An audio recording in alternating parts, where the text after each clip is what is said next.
नमस्कार, मी डॉक्टर राजेश ठोकळ, सहयोगी अधिष्ठाता कृषी तंत्रज्ञान शिक्षण आणि प्रमुख शास्त्रज्ञ सिंचन जलव्यवस्थापन योजना बाळासाहेब सावंत कोकण कृषी विद्यापीठ येथे कार्यरत आहे।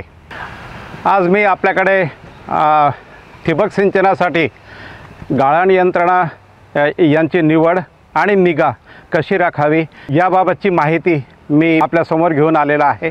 आपल्याला हा व्हिडिओ आवडला तर डॉक्टर बाळासाहेब सावंत कोकण कृषी विद्यापीठच्या यूट्यूब चॅनल, फेसबुक यांना लाईक करा, फॉलो करा, शेअर करा। ठिबक सिंचनामध्ये प्रथमतः विहिरीनंतर पंप आणि गाळण यंत्र हे दोन महत्त्वाचे घटक आहेत।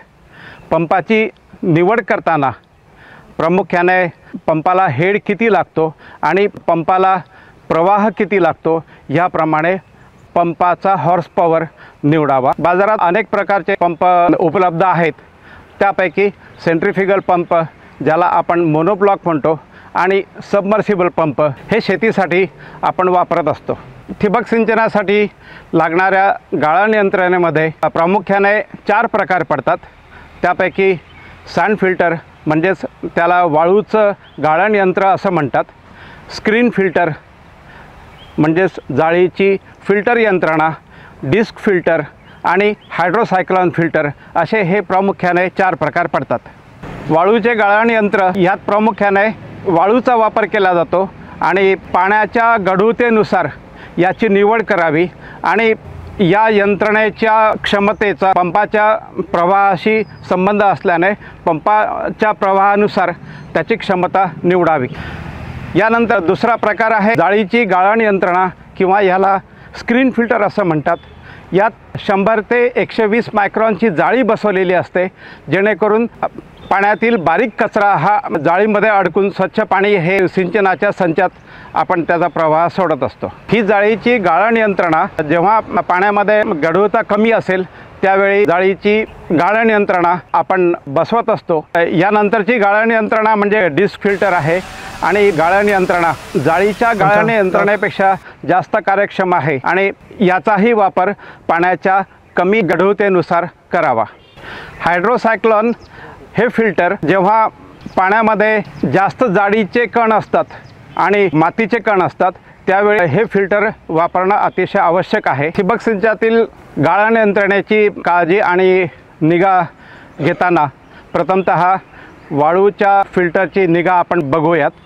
ज्यावेळी इनलेट आणि आउटलेट या प्रेशर गेजमधील फरक 0.5 किलोग्राम प्रति स्क्वेअर सेंटीमीटरच्या वर जात असेल त्यावेळी फिल्टर साफ करणे अतिशय गरजेचे असते। वाळूचे गाळण यंत्र यात एकूण 4 वॉल असतात, त्यापैकी 2 वॉल हे संचाचे इनलेट आणि आउटलेटचे वॉल असतात आणि उरलेले 2 वॉल बॅकवॉश संयंत्राचे 2 वॉल असतात, ज्याला फ्लश वॉल आणि बॅकवॉश वॉल असं म्हणतात। बॅकवॉश संयंत्र सुरू करताना प्रथमतः संचाचे इनलेट आणि आउटलेट 2 वॉल बंद करावे आणि सोबत बॅकवॉशचा वॉल आणि फ्लश वॉल हे 2 वॉल सुरू करावे, जेणेकरून हा पंपाकडून आलेला पाण्याचा प्रवाह हा उलटा होऊन बॅकवॉशमधून गढूळ झालेलं पाणी हे पूर्णतः निघून जाईल।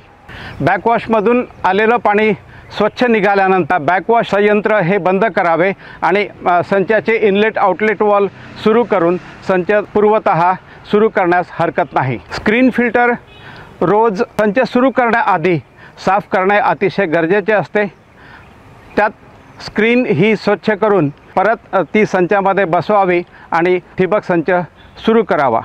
तसेच चकत्यांचं फिल्टर ह्यातसुद्धा रोज चकत्यांचं फिल्टर साफ करणं अतिशय गरजेचं असतं। संच सुरू करण्याआधी ह्या चकत्या ढिल्या करून त्यातील गाळ काढून तो स्वच्छ करावा आणि परत संच पूर्ववत सुरू करावा। आपल्याला हा व्हिडिओ आवडला असल्यास डॉक्टर बाळासाहेब सावंत कोकण कृषी विद्यापीठ यांच्या यूट्यूब चॅनल आणि फेसबुकला फॉलो करा, लाईक करा, सबस्क्राईब करा आणि आम्हाला प्रोत्साहित करा। धन्यवाद।